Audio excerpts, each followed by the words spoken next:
күнү алыстагы от болуп, көрүнчү эле араң жанган жок болуп. Өрттү чаңды кечип чабуул салганбыз, жеңиш күнүн жакындатып алганбыз. Бул жеңиш күн майрам, баары жыттанган адамдардын самайларын ак чалган, көздөрүнөн жаш кыгырып шаттанган. Жеңиш күнү, жеңиш күнү, жеңиш күнү. Саламатсыңарбы балдар. Мен бүгүнкү сабакты баштаардан мурда Сооронбай Жусуевдин «Алакан» деген чыгармасын Айдинова Нускайымдын көркөм айтуусунда баштагым келип турат. Балам мына төшөгүнө туттуп. Мойнумда кучактады булдурап. Алаканын өптүм дагы баламдын. Тез согуштум, ойлоп турдум тунжурап. Санак эле менин досум сырдашкан. Укмуш болчу, күлкү менен ыржактан. Ызылдаган оттор тына калганда, ыр күлкүгө бизди бөлүп жыргаткан. Самак айтты, кайда жүрдүң жанада. Мына балам, сен баламды карасаң, ал бул эмес, турду кагаз үстүндө. 5 манжал кичинекей алакан. Самаканы аттыга. Улутунду балакандай жакшына. Ушул түнү алаканду кагазды коюп жатты жаагынын астына. Далай самак ошол сүрөттү. Алмаштырды далай жолу түнөктү. Бир кыштакка кирип барып жол сүрүп, дүкүлдөтүп, үмүтү зор жүрөктү. Бир короодо бала турат байлан. Бул не шунду? Таппай калды кайланы. Бала колу жардам сурап бермеңди. Бала көз бизден өтүп жайнады. Ал баланы бизден калып карасак, баарыбыздан самак тура баласак, наристени бошотуудан байлоодон аттап, буттап, чуркап кетип баратат. Ыйлап турган ал балага так. Жеткен кезде атасындай сагынып, кара түтүн боз топурак буркатып, коюп койгон жооминасы жарып. Андан ары мен айта албай баратам. Айткан сайын жүрөгүмдү канатам. Экөө тең жок жерде жатты бир кана. Куп-куу болуп кичинекей алакан. Кээде түшүп мен торун асанам. Көргөнүмдү баарын эске саламын. Согуш десе көз алдыма көрүнөт. Ошондогу алаканы баланын. Балдар, жогоруда өзүңөр күбө болгондой, бүгүн биз улуу жеңиштин 75 жылдыгына карата бул жеңиш күн майрам деген темада ачык тарбиялык саат өткөрчүбүз. Балдар, силер улуу ата мекендик согуш жөнүндө уккансыңар, билесиңер. Жана азыркы ырда дагы уктуңар. Улуу ата мекендик согуш 1941 жылы 22 июнда башталып, 1945 жылы 9 майда Советтер Союзунун жеңиши менен аяктаган. Бирок бул жеңиш оңой эле келе койгон жок. Биздин ата-бабаларыбыз биздин азыркы жыргал жашообуз үчүн кан жанын аябай салгылашкан.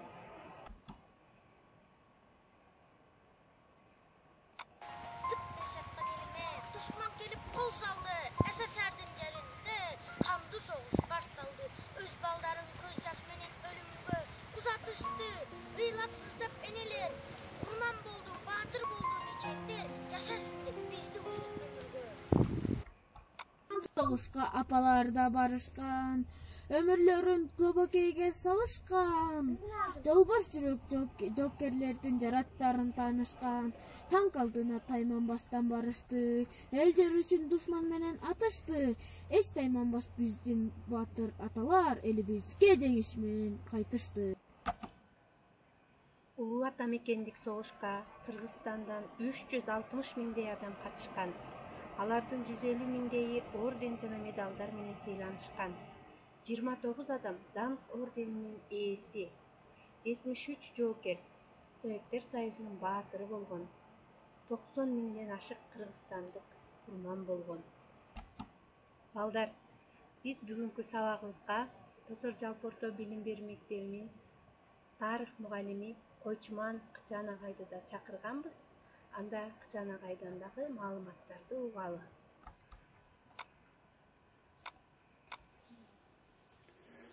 Саламатсыңарбы, урматтуу окуучулар. Бүгүнкү биздин 9 май 2020 жылы Советтер Союзунун фашисттик Германиянын үстүнөн болгон согуштагы жеңишине, же болбосо Улуу Ата Мекенин согуштагы жеңишке 75 жыл. Кыргызстан боюнча ошол кезде калктын саны 5,5 миллионго жетпеген күндө деле улуу ошол Ата Мекенин согушка 365 миңдей адам аттанып, анын 150 миңдейи ошо согуш далаларында калган. Биз билебиз, Жетегүз районунан 4,5 миңдей жоокер аттанган. Тосордон 120дай жоокер аттанган. Анын ичинен Кызыл Жылдыз орденин алып, эрдиктерди көргөн Жантайып Молтой ата, Жүкөшүп, Жакыпов Жүкөш аталар, дагы көп аталардын ысымдарын атоого болот. Анын ичинен биз бүгүн сиздер менен эки атанын эрдигине көңүл бурсак болот. Мисалы үчүн, Украина жергесинде 1943 жылы баатырларча курман болгон Мукаш Салакунов ата, экинчиси болсо Литва жеринде баатырларча курман болгон Кызыл аскердин кенже лейтенанты Шамырканов Сокеш ата жөнүндө. Экөөнүн тең ысымы 2015 жылы Тосор айылында салынган эстеликте 114 баатыр тизмеси аталган ысымдар ал кишилердикиде бар. Бирок Мукаш Салакуновдун ысымы Днепропетровск шаарында номер 52 мектеп жайгашкан көчөнүн атын алып жүрөт экен. Ал жөнүндө бизге маалым болду. Өткөн жылы ошол Днепропетровск шаарына тосорлук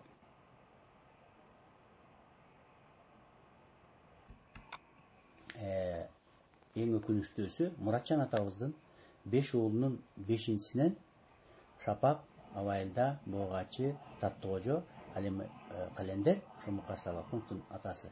Мукаш Салакуновдун өмүрү үзүлгөндөн кийин кыз балдар бар экен Салакунов атада, ал эми уул балдардан Мукаш Салакунов жалгыз экен. Ошон үчүн булардын фамилиясы токтоп калды. Бирок эдиги унутулбай, айылыбызда дагы Мукаш Салакуновго арналып жаңы кичи микрорайондордо бир көчөнүн аты ал кишинин ысмын алып жүрөт. Ал кишинин бүгүнкү күндө Анаркүл деген карындашы бир 80ден өтүп калган чагы Бакамбаевда турат. Ал киши менен улуу жеңиштин 70 жылдыгына арналган эстеликтин ачуу аземинде келип жолугушуп, ал киши агасы Мукаш Салакуновго Куран окутуп кеткен, эл жел менен жолугушуп кеткен. Бакамбаевда турат экен. Роза деген кызы бар экен, Кырманчы деген, Кубан деген уулдар бар экен. Эже азыр Бишкекте турат экен. 14-жылы да барып жолугушуп интервью алып келгенбиз. Анан эми бул кишинин 75 жылдыкка карата дагы Тосор коому барабыз деген пландары бар болчу. Аны дагы жагдай көргөзөр. Ал эми экинчи учур болсо Шамыркан Сокеш. Самыркан Сокеш атанын дагы өмүрү жаш өтсө дагы бекер өткөн жок. Мекен үчүн кан жанын аяган жок. Аскердик кенже лейтенант деген чинге татыптыр. Анын кайда каза болгондугу, кандай эрдиктер кылгандыгы жөнүндө дагы маалымат бизге белгилүү. Жазган каты дагы сакталып бүгүнкү чейин бар. ВСЖД деп жазган экен өзүнүн турган жерин. Восточно-Сибирская железная дорога, станция Мальта. Ал катта мынтип айтыптыр. Мени менен Тосорлук дылда Hasan Koca Çoğuz degen jeri var eкен da. Анан эми дин курман болгондон кийин Агиши менен курман болгон жоокерлердин тизмеси, анан Агишинин да тизмеси жүрөт. Анан ушундай биздин айлыбыздын ичинен чакан айлыбыздын ичинен чыккан ушундай аталардын эрдиктери эч качан унутулбайт. Биз аларга ар дайым таазим кылабыз, ар дайым эстейбиз. Булар жөнүндө дагы кенен токтолобуз. Ушуну менен бүгүнкү Мынакей балдар, бул жеңиш күн бизге оңой эле келбестигин билдик. Биз ошол жыргал жашообуз үчүн күрөшкөн ата бабаларыбызды эч качан унутпашыбыз керек. Биз да өз мекенибизди сүйүп, ак кызмат кылып, мекендин гүлдөп өсүшүнө салымыбызды кошушубуз керек.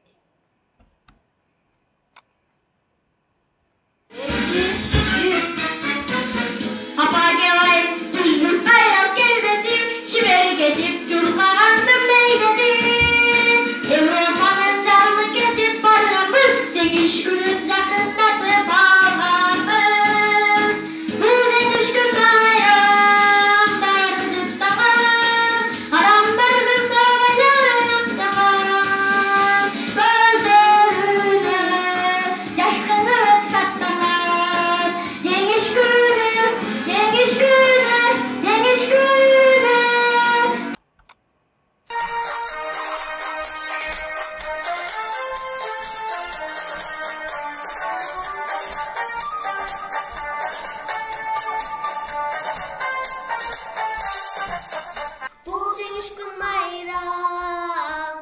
Darjıttangan adamdardın samaynan akçangan gözlörünün jaş kılgırıp şattangan Cengiş günü, cengiş günü, cengiş günü Bu cengiş gün bayram darjıttangan adamdardın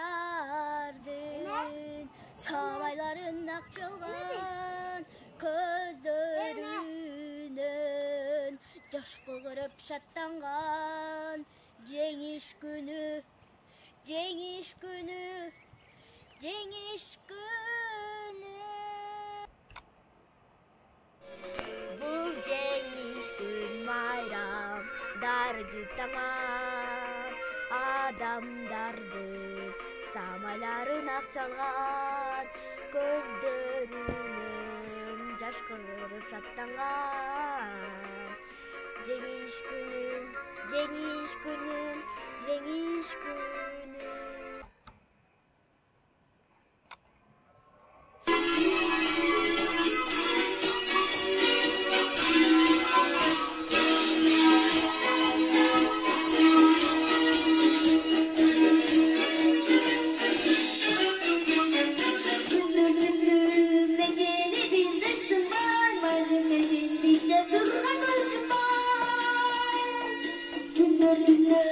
İşte gülüp canımız, cengiş günü canına kırılmadan